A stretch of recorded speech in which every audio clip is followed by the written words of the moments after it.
Next question is like this: the processing time and due dates for 6 jobs waiting to be processed at a work center are given in the table. The average tardiness using shortest process time rule is dash corrected to 2 decimal places. Here the table is given. The table you can identify job A, B, C, D, E, F and processing times 3, 7, 4, 9, 5, 13 and due dates 8, 16, 4, 18, 17 and 19. He is asking the average tardiness time.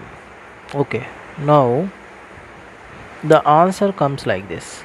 Here in shortest process time, so you have to consider first you have to process the shortest one first, and then you have to subtract your due date, and then you will get the tardiness for that job.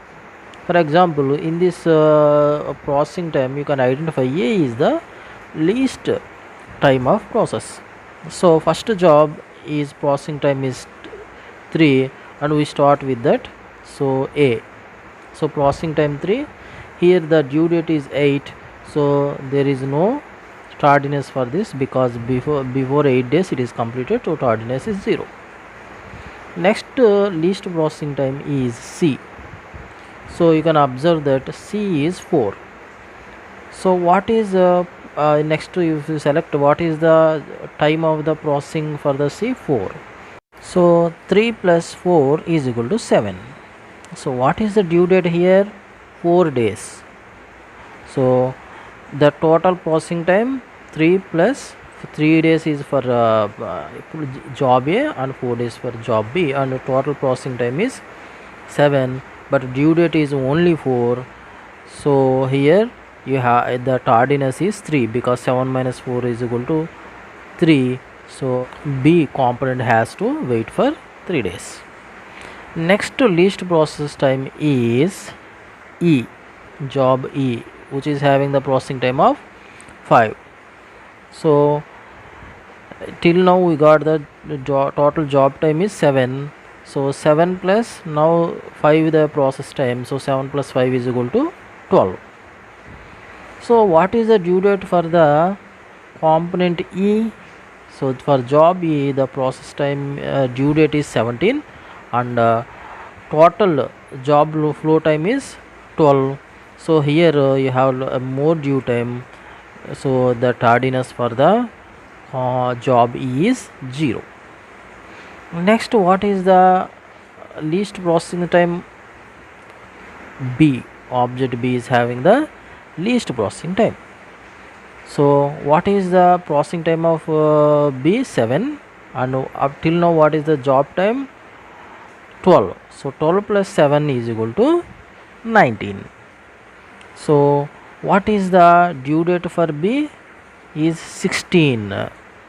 So due date is 16 and you have the job time is 19. So the tardiness is 3 because it is due date is less and job flow time is more. That's why the job B has to wait for the 3 days. Next, what is the least processing time? After B you are having least processing time is D. D processing time is 9. So till now what is the job time? 19 plus processing time of D is 9. So 19 plus 9 is equal to 28. So 28 is the job flow time. And what is the due date for D? 18. So it is 28 is more time, so due date is only 18, so difference is 10. So job D has to wait for 10 days. The tardiness of job D is 10. Next last one is the F, that is processing time is 13.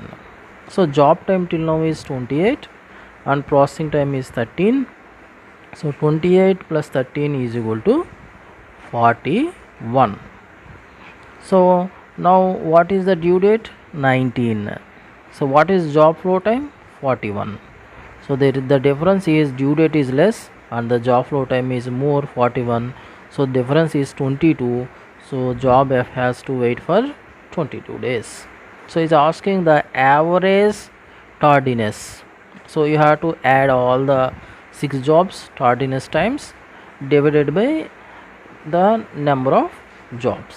So 0 plus 3 plus 0 plus 3 plus 10 plus 22 by 6 equal to 6.33 days. So answer is 6.33 days. Thank you.